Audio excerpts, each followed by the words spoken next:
مسیح یسوع کے عظیم اور جلالی نام میں آپ سب کو میری طرف سے اسلام۔ ہمارا آج کا زبور 34 خدا کی شفقت کے لیے اس کی حمد و ثنا۔ میں ہر وقت خداوند کو مبارک کہوں گا، اس کی ستائش ہمیشہ میری زبان پر رہے گی۔ میری روح خداوند پر فخر کرے گی، حلیم یہ سن کر خوش ہوں گے۔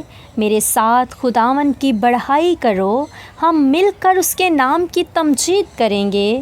میں خداوند کا طالب ہوا، اس نے مجھے جواب دیا اور میری ساری دہشت سے مجھے رہائی بخشی۔ انہوں نے اس کی طرف نظر کی اور منور ہو گئے، اور اس کے منہ پر کبھی شرمندگی نہ آئے گی۔ اس غریب نے دہائی دی، خداوند نے اس کی سنی اور اسے اس کے سب دکھوں سے بچا لیا۔ خداوند سے ڈرنے والوں کی چاروں طرف اس کا فرشتہ خیمہ زن ہوتا ہے اور ان کو بچاتا ہے۔ آزما کر دیکھو کہ خداوند کیسا مہربان ہے۔ مبارک ہے وہ آدمی جو اس پر توکل کرتا ہے۔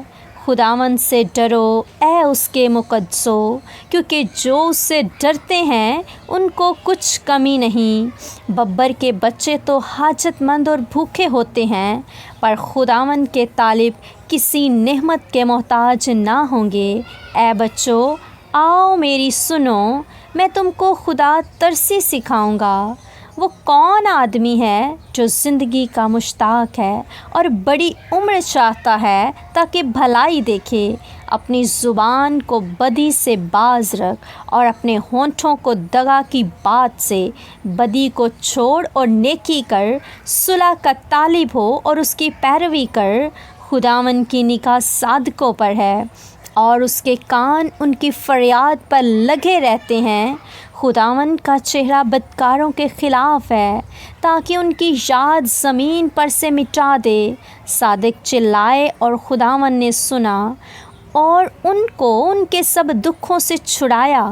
خداوند شکستہ دلوں کے نزدیک ہے اور خستہ جانوں کو بچاتا ہے۔ صادق کی مصیبتیں بہت ہیں، لیکن خداوند اس کو ان سب سے رہائی بخشتا ہے۔ وہ اس کی سب ہڈیوں کو محفوظ رکھتا ہے، ان میں سے ایک بھی توڑی نہیں جاتی۔ بدی شریر کو ہلاک کر دے گی، اور صادق سے عداوت رکھنے والے مجرم ٹھہریں گے۔ خداوند اپنے بندوں کی جان کا فدیہ دیتا ہے، اور جو اس پر توکل کرتے ہیں ان میں سے کوئی مجرم نہ ٹھہرے گا۔ آمین۔ پاک کلام کا پڑھا اور سنا جانا ہم سب کے لیے باعث برکت ہو۔ خداوند کا شکر ہو۔